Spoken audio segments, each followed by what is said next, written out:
So hi everybody out there.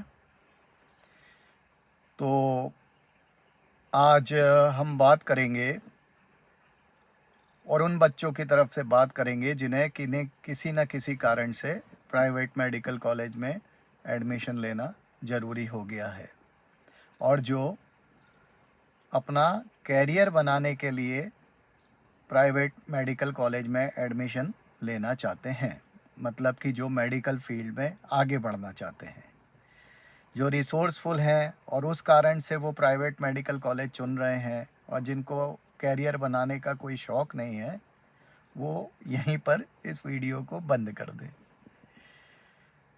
आज मैं आपको बताने वाला हूँ कि जब हमें किसी प्राइवेट मेडिकल कॉलेज में एडमिशन लेना हो तो हमें क्या क्या देखना चाहिए एडमिशन लेने से पहले।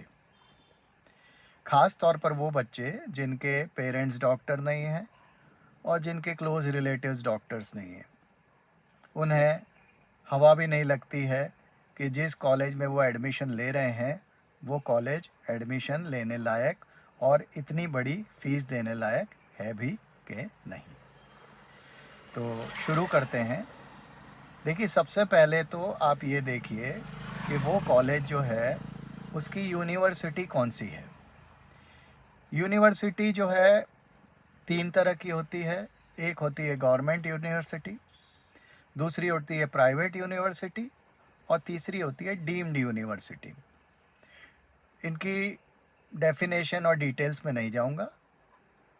डीम्ड यूनिवर्सिटी से बेहतर होता है प्राइवेट यूनिवर्सिटी में एडमिशन लेना, प्राइवेट यूनिवर्सिटी से जुड़े हुए कॉलेज में एडमिशन लेना, और बेस्ट होता है उस प्राइवेट कॉलेज में एडमिशन लेना जो कि गवर्नमेंट यूनिवर्सिटी से जुड़ा हुआ होता है।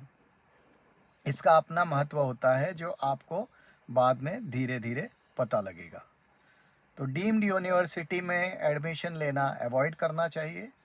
फुल फ्लेज यूनिवर्सिटी यदि वो प्राइवेट हो तो अच्छी है, और यदि वो गवर्नमेंट यूनिवर्सिटी से एफिलिएटेड हो तो बेस्ट सिचुएशन है। अब दूसरा आपको जो बहुत ज़्यादा ज़रूरी देखना है वो है NMC recognition. National Medical Council द्वारा वो कॉलेज रिकॉग्नाइज्ड है या नहीं। बड़ा आसान है, एनएमसी की साइट पर जाइए और रिकॉग्नाइज मेडिकल कॉलेज ढूंढिए। उसमें आपको आपके राज्य के बाकायदा आपके ज़िले के जितने मेडिकल कॉलेज हैं जो रिकॉग्नाइज्ड है उसकी लिस्ट मिल जाएगी। उसमें आप ये देखिए कि आपका कॉलेज कितने साल पहले रिकॉग्नाइज हुआ था, क्योंकि आम तौर पर हर 2 या 3 साल में इंस्पेक्शन दोबारा होता है। तो बेहतर होता है यदि वो रिसेंटली रिकॉग्नाइज हुआ हो। और दूसरा ये देखिए कि उस कॉलेज से कितने बैचेस पास हो चुके हैं, एमबीबीएस के कितने बैचेस पास होकर निकल चुके हैं।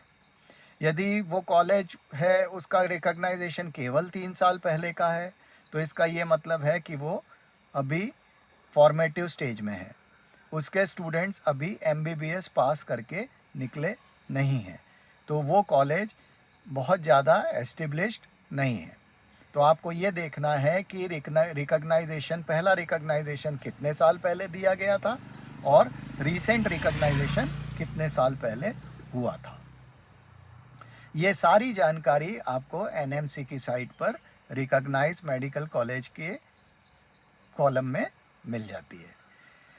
इसके बाद आपको देखना है कि कॉलेज में आप जाइए और आराम से सारे कॉलेज में घूमिए, चाहे तो अपने पेरेंट्स के साथ जाइए चाहे अकेले चले जाइए, और आराम से पूरे कॉलेज में शांति से घूमिए। यदि आपको बहुत सारे स्टूडेंट्स, हसल बसल स्टूडेंट्स आते जाते दिखते हैं, यदि वो स्टूडेंट्स जो हैं वो आपको क्लास से निकलते, क्लास में लेक्चर हॉल में निकलते, लेक्चर हॉल से में घुसते दिखते हैं, लेक्चर हॉल के बाहर ऐसे ही खड़े हो जाइए और देखिए कि टीचर्स क्लास में जा रहे हैं कि नहीं, बच्चे क्लास में बैठे हैं कि नहीं, लेक्चर हो रहा है कि नहीं। ये आप चुपचाप ऑब्ज़र्व करिए, अकेले जाकर या अपने पेरेंट्स के जाकर। अब आपको ये बात बड़ी लाइट लगेगी और आपको ये मेरी बात बड़ी मजाकिया लगेगी, लेकिन सही तरीका यही होता है किसी के बारे में सही इन्फॉर्मेशन निकलने का। सबसे पहले ऑब्ज़र्व करिए। तो यदि आपको दिखता है कि कॉलेज में बहुत सारे स्टूडेंट्स यहाँ वहाँ घूम रहे हैं, कॉलेज में स्टूडेंट्स लेक्चर हॉल में जा रहे हैं, लेक्चर हॉल से निकल रहे हैं, टीचर्स लेक्चर हॉल में जा रहे हैं, लेक्चर चल रहे हैं, तो ये इस बात का प्रूफ है कि वहाँ पर रियल एजुकेशनल एक्टिविटी हो रही है।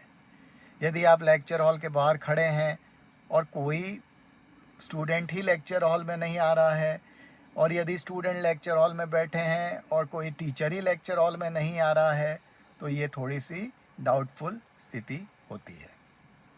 अब इसके बाद जो है आप वहाँ के स्टूडेंट सेक्शन और डीन ऑफिस में जाइए। अपने पेरेंट्स से बेहतर होगा यदि, और नहीं पेरेंट्स जा पाए तो आप खुद जाकर वहाँ के ऑफिस से जनरल टॉक, जनरल इन्फॉर्मेशन के लिए करने की कोशिश कीजिए। आप कुछ भी इन्फॉर्मेशन यदि उनसे चाहते हैं और यदि वो इन्फॉर्मेशन वो स्टाफ आपको बड़े कोऑपरेटिवली, बड़ी इजी वे में और बड़े अनरिस्ट्रिक्टेड तरीके से देता है, तो इसका ये मतलब है कि वहाँ पर ट्रांसपेरेंसी और ऑनेस्टी का लेवल ठीक ठाक है। लेकिन यदि आपको दिखता है कि वहाँ का स्टाफ अनकोऑपरेटिव है, वहाँ का स्टाफ जो है वो बातों को न इग्नोर करना चाहता है या अवॉइड करना चाहता है और जवाब जो है वो घुमा फिरा कर देता है, तो ये थोड़ी सी डाउटफुल स्थिति होती है। देखिए क्या होता है कि प्राइवेट मेडिकल कॉलेज में जो ऑफिस स्टाफ होता है, सभी कुछ उसके हाथ में होता है और उसका पूरा कंट्रोल जो होता है मैनेजमेंट के हाथ में होता है। तो ऑफिस स्टाफ यदि फ्रीली इन्फॉर्मेशन दे रहा है, यदि अच्छी तरह बात कर रहा है, यदि कोऑपरेटिव है, तो इसका ये मतलब है कि हायर मैनेजमेंट की तरफ से उन्हें ये निर्देश दिया गया है, और अदरवाइज़ है तो इसका मतलब ये है कि हायर मैनेजमेंट ने उन्हें बातें छुपाने के लिए कहा है। अब इसके बाद जो है सबसे इम्पॉर्टेंट बात जो होती है किसी भी प्राइवेट मेडिकल कॉलेज के लिए, वो ये होती है कि वहाँ के लेक्चर हॉल में लेक्चर हो रहे हैं या नहीं। तो आप चुपचाप किसी लेक्चर हॉल के बाहर जाकर खड़े रहिए। थोड़ा शांति से खड़े रहना पड़ेगा आपको, थोड़ा समय देना पड़ेगा। तो लेक्चर हॉल में लेक्चर्स हो रहे हैं या नहीं, स्टूडेंट्स आ जा रहे हैं या नहीं, टीचर्स आ जा रहे हैं या नहीं, ये आपको तभी पता लगेगा जब आप लेक्चर हॉल के बाहर कुछ समय तक खड़े रहेंगे। इसके बाद आप चुपचाप उस कॉलेज के हॉस्पिटल को विज़िट करिए। पब्लिक जो होती है वो सब कुछ जानती है, तो यदि उस कॉलेज की रेपुटेशन अच्छी होगी तो आपको हॉस्पिटल के वार्ड्स में मरीज मिलेंगे, सिस्टर्स मिलेंगी। यदि खाली सिस्टर बैठी है और फाइल रखी है और मरीज नहीं है, तो ये थोड़ी सी सस्पिशियस स्थिति है।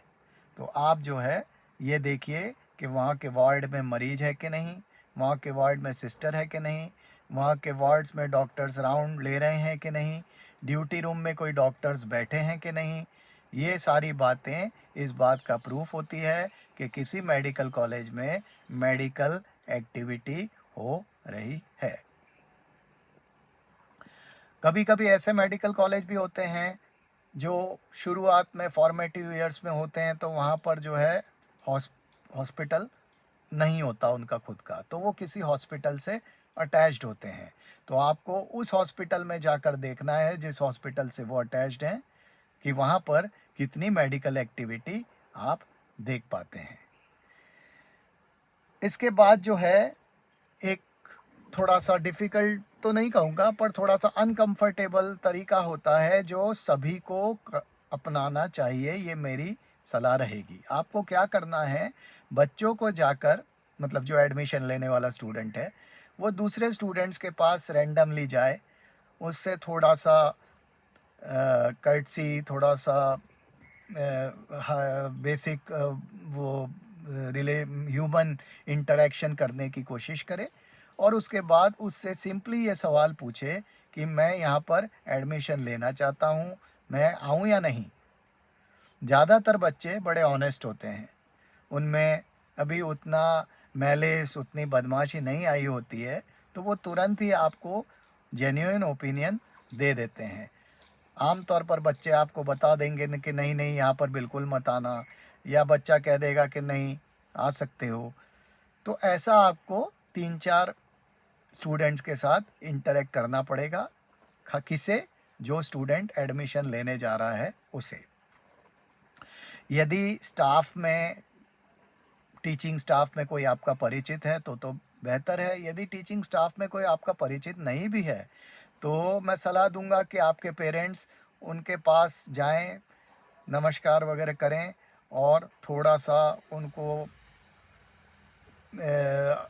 अपनी तरफ बात के लिए आकर्षित करें, और वो उनसे ये सिंपल सवाल पूछे कि यहाँ पर मेरे बेटे का या बेटी का एडमिशन करवाना सही रहेगा। अगेन, चूँकि वो बड़े होते हैं, उम्र में ज़्यादा होते हैं, तो वो कनिंग होते हैं, संभले हुए होते हैं, तो कोई कोई आपको गाइडेड जवाब देगा, लेकिन एक न एक व्यक्ति आपको ऐसा मिल जाएगा, या उसकी एक न एक स्टेटमेंट आपको ऐसी मिल जाएगी जिससे आपको ये पता लगेगा कि यह कॉलेज वास्तव में कितना अच्छा है और यहाँ पर एडमिशन लेना कितना सुरक्षित रहेगा। ये थोड़े से आउट ऑफ द वे तरीके हैं, थोड़े अनकंफर्टेबल तरीके हैं, बट ये डेफिनेटली काम करते हैं। अब इसके बाद आपको क्या करना है? इसके बाद आपको जो बहुत इम्पॉर्टेंट चीज़ है वो आपको ये पता करना है कि फ़ीस के अलावा, और इसमें एक इम्पॉर्टेंट बात होती है फ़ीस में, कि कोर्स जो होता है 4.5 साल का होता है। 4.5 साल का कोर्स होता है, मतलब आपको 4 पूरी फ़ीस देनी होती है और 1 आधी फ़ीस देनी होती है। लेकिन कई बार वो इस बात को छुपाकर आपसे 5 पूरी फ़ीस भी ले सकते हैं। दूसरा, यदि आप फेल हो जाते हैं आखिरी एमबीबीएस में या बीच में कभी, तब आपका कोर्स का ड्यूरेशन 4.5 से बढ़कर पूरा 5 साल हो जाएगा। लेकिन फ़ीस तो उन्होंने एमबीबीएस के कोर्स की, पूरी एक कोर्स की ली है आपसे। तो आपको ये कंफर्म करना है कि ऐसी स्थिति में फ़ीस 4.5 साल की लगेगी या पूरे 5 साल की लगेगी। एवरेज फ़ीस 20 लाख के करीब है। आधे साल की फ़ीस 10 लाख रुपए होती है, जो कि काफ़ी बड़ा अमाउंट होती है। इसके बाद आप पता करिए हॉस्टल फ़ीस के बारे में। बेहतर होगा हॉस्टल विज़िट करिए, पता करिए कि आसपास रहने लायक और खाना खाने लायक फैसिलिटीज़ है या नहीं है। क्यों? क्योंकि यदि हॉस्टल फैसिलिटीज़ अच्छी नहीं है तो आपको बाहर कमरा लेकर रहना पड़ेगा, और उस स्थिति में आपका खाने का क्या इंतज़ाम रहेगा वो भी थोड़ा सा देखने की बात होती है, ख़ास तौर पर यदि कैंडिडेट एक लड़की है तो। इसके बाद आप पता करिए कि और कौन से हेड्स में कौन कौन से चार्ज देने पड़ते हैं। बेहतर होगा कि आप उनका अमाउंट भी पता करें। क्यों? क्योंकि आप एक बार जब एडमिशन ले लेंगे तो आपको वो सारी चीज़ें करनी पड़ेंगी जो वो कहेंगे।